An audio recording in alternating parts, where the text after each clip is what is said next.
noches a todos los hermanos, que el Señor les bendiga. Continuamos con nuestro estudio del Evangelio de San Juan, ya en el capítulo 10. La semana pasada estábamos compartiendo del versículo 1 al 6, donde Jesús hablaba de una alegoría. Y hoy Jesús continúa desde el 7 al 18, donde habla de que Él es el buen pastor. Y para continuar, vamos a buscar en nuestra Biblia San Juan, capítulo 10, desde el versículo 7 al 18 vamos a desarrollar hoy. La parábola del redil era el primer estudio que habíamos desarrollado, del 1 al 6, y ahora Jesús el buen pastor. Y para entrar en contexto vamos a leer del 7 al 18. Dice así: Jesús el buen pastor. Volvió Jesús a decirles: de cierto os digo, yo soy la puerta de las ovejas. Todos los que antes de mí vinieron ladrones son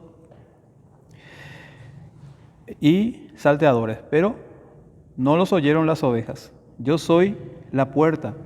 El que por mí entrare será salvo, y entrará y saldrá y hallará pastos. El ladrón no viene sino para hurtar, matar y destruir. Yo he venido para que tengan vida y para que la tengan en abundancia. Yo soy el buen pastor. El buen pastor da su vida por las ovejas. Mas el asalariado, y que no es el pastor, de quien no son propias las ovejas, ve venir al lobo y deja a las ovejas y huye. Y el lobo arrebata las ovejas y las dispersa. Así que el asalariado huye, porque es asalariado y no le importan las ovejas. Yo soy el buen pastor y conozco mis ovejas, y las mías me conocen. Así como el Padre me conoce, y yo conozco al Padre, y pongo mi vida por las ovejas. También tengo otras ovejas que no son de este redil. Aquellas también debo traer, y oirán mi voz, y habrá un rebaño y un pastor. Por eso me ama el Padre, porque yo pongo mi vida para volverla a tomar. Nadie me la quita, sino que yo de mí mismo la pongo. Tengo poder para ponerla y tengo poder para volverla a tomar. Este mandamiento recibí de mi Padre. Entonces, esto es lo que vamos a desarrollar hoy. Jesús habla de que Él es el pastor, el buen pastor, dice, y hace una comparación de cómo es realmente un verdadero pastor y cómo es uno que es fraudulento, uno que no realmente hace esa labor, haciendo la comparación del asalariado y de aquel que realmente ama a las ovejas. Entonces Jesús, primeramente, la semana pasada hablaba de que Él es la puerta. El que entra por la puerta del redil es realmente el que no entra por la puerta del redil, sino que sube por la otra parte. Ese es ladrón. Habla de que hay realmente quienes no son verdaderos hijos de Dios. Y hoy habla de que Él es el buen pastor, que Él es la puerta correcta hacia la salvación. Y eso es lo que vamos a desarrollar hoy. Entonces, para empezar, vamos a desarrollar lo que es desde el versículo 7 al 10.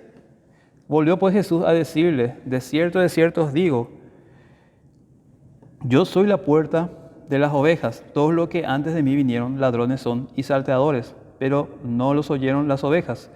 Yo soy la puerta. El que por mí entrare será salvo, y entrará y saldrá y hallará pastos. El ladrón no viene para hurtar y matar, sino para hurtar, y matar y destruir.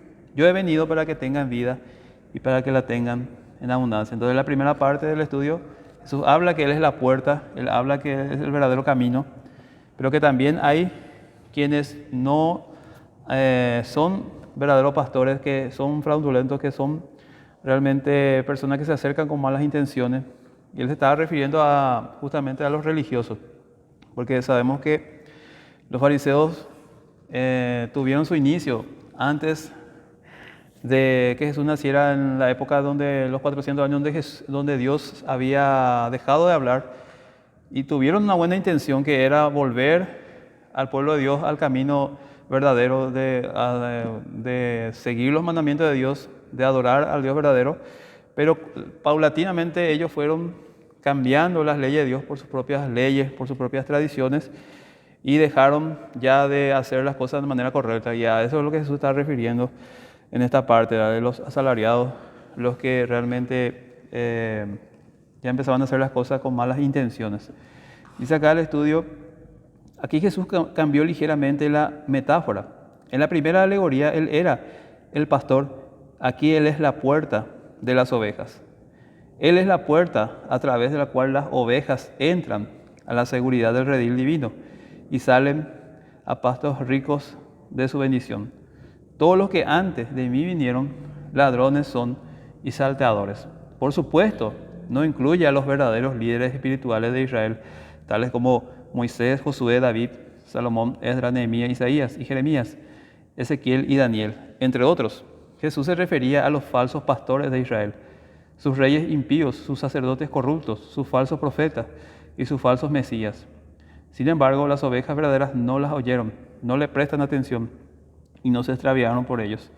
Acá en una parte dice, se refiere a los fraudulentos. De hecho, vemos en la historia de Israel que hubieron jueces, hubieron reyes, hubieron profetas, y entre todos ellos, así como hubieron buenos reyes, profetas de Dios, también hubieron malos reyes, corruptos, también hubieron profetas que no venían de parte de Dios, y de ellos se refiere a Dios, se refiere en este caso Jesús, porque eran los que habían enseñado cosas al pueblo que no eran correctas y habían encaminado al pueblo de Dios por caminos que no eran del Señor y por ello se habían extraviado. Pero dice acá también Jesús que las ovejas no oyen la voz de ellos, es decir, los que realmente Dios escoge, los que realmente Dios ha determinado para salvación, no escuchan a estos falsos profetas, sino que escuchan la verdadera voz que viene de parte de nuestro Señor. Dice, continuando, yo soy la puerta, y añadió la promesa, el que por mí entrare será salvo. ¿De qué va a ser salvo? Del pecado y del infierno. Las ovejas de Cristo experimentarán el amor, el perdón y la salvación divinos. Entrarán y saldrán con libertad. Les parecerá satisfactorio hallar pasto en tanto el Señor los alimente en su palabra. En contraste completo con los falsos pastores y ladrones que, como su padre el diablo, solo vienen para hurtar, matar y destruir. A las ovejas Jesús vino para que tengan vida espiritual y eterna, para que le tengan en abundancia. La palabra abundancia describe algo que es mucho más de lo necesario. En una parte Jesús dice que en cambio los que no son verdaderos siervos de Dios vienen para hurtar, matar y destruir. Muchas veces se pensaba que esto se refería al diablo, ¿verdad? Pero en el contexto Jesús estaba hablando de aquellos fraudulentos, de los falsos profetas, de los reyes malvados, de ahora de la élite religiosa que eran los fariseos, que eran los judíos. Entonces, de eso se estaba refiriendo Jesús cuando decía que así como Él vino para dar vida en abundancia, habían los que vinieron para matar, hurtar y destruir, que vinieron realmente a pervertir el camino de Dios y a cambiar las leyes de Dios por sus propias leyes, sus propias costumbres, sus propias tradiciones. Entonces, la primera parte habla que Jesús es la única puerta al redil. Él dice, yo soy la puerta, el que por mí entra tendrá vida eterna. Entonces, Jesús mismo hace la aseveración de que Él es el único camino para encontrar salvación. No hay otra forma de poder entrar al descanso eterno, sino por medio de Él. Por eso dice, yo soy la puerta. Como dice el versículo 11, yo soy el buen pastor. El buen pastor da su vida por las ovejas. En el versículo 9, yo soy la puerta. El que por mí entrare será salvo, y entrará y saldrá y hallará pasto. Entonces Jesús habla de que Él es el verdadero camino, de que Él es el verdadero refugio. Solamente por medio de Él podemos ser salvos. Y si entramos por otro camino que no sea por Él, no vamos a poder encontrar salvación, como creían los religiosos. Ellos defendían o dependían de sus propias buenas obras. Ellos se jactaban de sus buenas obras y creían que por hacer cosas externas, acciones, podían encontrar la salvación. Pero Jesús dice no. La única forma de encontrar salvación es si creen en mí. Entrar por la puerta es creer en Jesús, es creer lo que Él enseñó y es creer en Él. Entonces, como dice el versículo 12, es más el asalariado, que no es el pastor de quien no son propias las ovejas. Ve venir al lobo y deja las ovejas y el lobo las arrebata y las dispersa. Entonces, la segunda parte del estudio es: el buen pastor muere por sus ovejas. San Juan 10, 11 al 13. Yo soy el buen pastor. El buen pastor da su vida por las ovejas, mas el asalariado, y que no es el pastor, de quien no son propias las ovejas, ve venir al lobo y deja las ovejas, y huye. Y el lobo arrebata las ovejas y las dispersa. Así que el asalariado huye porque es asalariado y no le importan las ovejas. Dice el estudio: Él es el pastor auténtico y perfecto, el único en su clase, preeminente sobre todos los demás. Ser un pastor fiel implicaba voluntad para poner la vida en juego con tal de proteger a las ovejas. Los ladrones y animales salvajes como lobos, leones y osos eran un peligro constante, como está en la palabra de Dios. Pero Jesús, el buen pastor, fue mucho más allá de estar dispuesto a arriesgar la vida. Recordamos la historia de David, que él arriesgaba su vida para proteger a las ovejas. Él hablaba de que cuando venía el oso, cuando venía el león, él se enfrentaba a ellos. Y justamente cuando iba a enfrentarse a Goliat decía: si Dios me dio la victoria frente al león, frente al oso, ¿por qué no me va a dar la victoria frente a este incircunciso? Entonces vemos que el verdadero pastor que ama a las ovejas va a cuidar, va a dar su vida, va a arriesgar su vida para salvar a las ovejas. Pero el asalariado, al que se le paga, al que no tiene amor por esas ovejas, cuando ve el peligro se va a alejar, se va a ir. Y eso representa también a la élite religiosa hoy en día, ¿verdad? Hay muchos falsos profetas, falsos pastores que están a cargo de una iglesia, pero no aman a las ovejas, no se preocupa por las almas, solamente se preocupa por su bienestar, por cuánto dinero va a entrar cada semana, y lo único que piensa es cómo recaudar. Y si hay problemas, si hay dificultades, obviamente va a apartar de ese lugar, va a huir. ¿Por qué? Porque no hace esas cosas por amor a las almas, por amor a los escogidos. Entonces dice acá: el pastor auténtico y perfecto. Él es el pastor auténtico y perfecto, único en su clase. Los ladrones y los animales salvajes como lobos, leones y osos eran un peligro constante. Pero Jesús, el buen pastor, fue mucho más allá de estar dispuesto a arriesgar la vida o arriesgarla de verdad.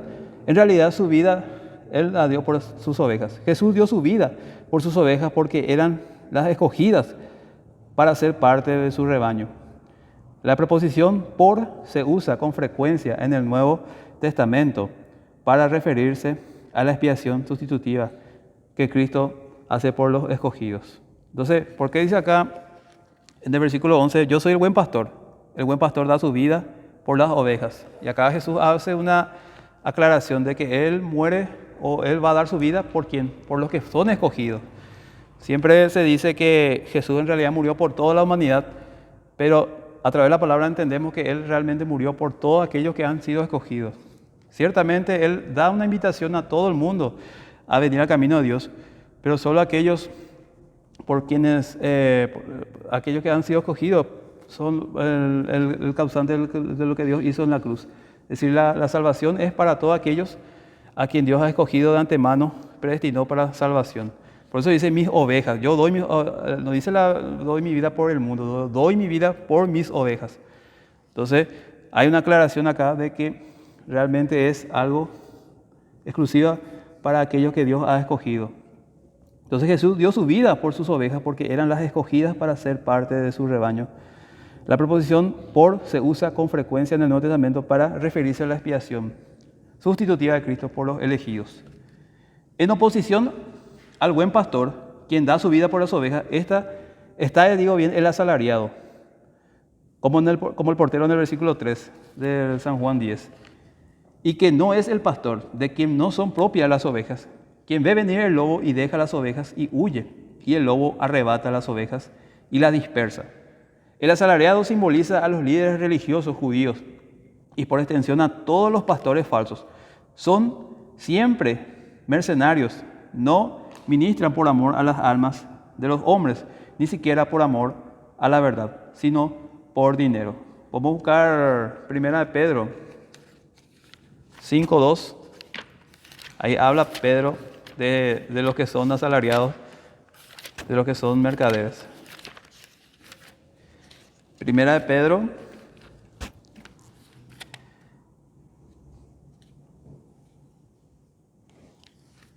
versículo 2. Si alguien encontró, puede leer. Apacentad la grey de Dios, que está entre vosotros, cuidando de ella no por fuerza, sino voluntariamente, no por ganancia deshonesta, sino con ánimo pronto. Sí, y ahí cerquita está segunda de Pedro 2, 1 al 3. Pero hubo también falsos profetas entre el pueblo, como habrá entre vosotros falsos maestros, que introducirán encubiertamente herejías destructoras, y aún negarán al Señor que los rescató, atrayendo sobre sí mismo destrucción repentina, y muchos seguirán sus disoluciones, por causa de las cuales el camino de la verdad será blasfemado, y por avaricia harán mercadería de vosotros con palabras fingidas. Sobre tales, ya de largo tiempo la condenación no se tarda, y su perdición no se duerme. Sí, acá Pedro habla de los falsos profetas, harán mercaderes de ustedes, y esos son los asalariados, los que hacen o los que se hacen pasar por líderes, por un siervo de Dios, pero en realidad su intención es las ganancias deshonestas. No hace realmente, o no está en una iglesia, no es un pastor de una iglesia porque ama las almas, porque busca realmente cuidar de ellas, como lo hacía, un ejemplo, Pablo. Pablo se apasionaba por las almas, él daba todo, inclusive lo que no tenía, por amor a ellos. Muchas veces pasaba hambre, dificultad, frío, necesidad. ¿Por qué? Porque lo hacía por el amor a Dios y porque realmente estaba entregado. Era un verdadero pastor de ovejas. Seguía el ejemplo de Jesús, pero hay muchos que lo hacen por beneficio, por algo a cambio. Entonces, esto es lo que dice acá Pedro, los falsos profetas, que harán mercaderes de ustedes. Y como dice también acá Pedro, por causa de ellos el camino de Dios va a ser blasfemado. Y eso vemos hoy en día. Hoy en día hay muchos que se hacen pasar por siervos de Dios y en cambio son descubiertos haciendo cosas fraudulentas, por el cual, por causa de ellos, todo lo que realmente buscamos hacer bien, la cosa de Dios, somos metidos en la misma bolsa. Se habla mal del camino de Dios, del cristianismo, por causa de estos que han buscado hacerse pasar por siervos de Dios, pero para cosas deshonestas. Entonces acá dice, continuando, terminando el versículo 13, que estos, así que el asalariado huye porque es asalariado y no le importa las ovejas. Hace por conveniencia, no por amor a las ovejas. El siguiente punto es, el buen pastor ama a sus ovejas. El que habíamos compartido es, el buen pastor muere por sus ovejas. Y ahí vemos la diferencia entre un buen pastor conforme a la palabra y cómo es un asalariado. Y ahora el buen pastor ama a sus ovejas. Versículos 14 y 15 de San Juan 10 dice, yo soy el buen pastor y conozco mis ovejas y las mías me conocen, así como el Padre me conoce y yo conozco al Padre y pongo mi vida por las ovejas. El Señor dio su vida por los suyos porque las ama. La palabra conozco aquí se usa para denotar esa relación de amor.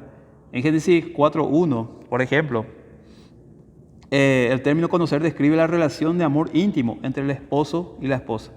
Traduce el verbo conocer en esos versículos, o sea que la Biblia, en la traducción NASB, traduce el verbo conocer en esos versículos como tener relaciones. En Amós 3:2, Dios dijo a Israel, a vosotros solamente he conocido de todas las familias de la tierra. No hablaba como si no fuera consciente de otras naciones, sino que su relación única de amor con su pueblo era una relación íntima. Mateo 1:25 dice literalmente que José no conoció a María hasta después del nacimiento de Jesús. En el día del juicio Jesús alejará a los incrédulos porque no los conoce. Esto es, no tiene una relación de amor con ellos. Entonces acá, yo soy el buen pastor y conozco a mis ovejas, no habla de un conocimiento superficial, como a veces Muchas veces tenemos ese conocimiento de tener muchos conocidos, más bien habla de un conocimiento íntimo, de eso que solamente se tiene con personas muy allegadas.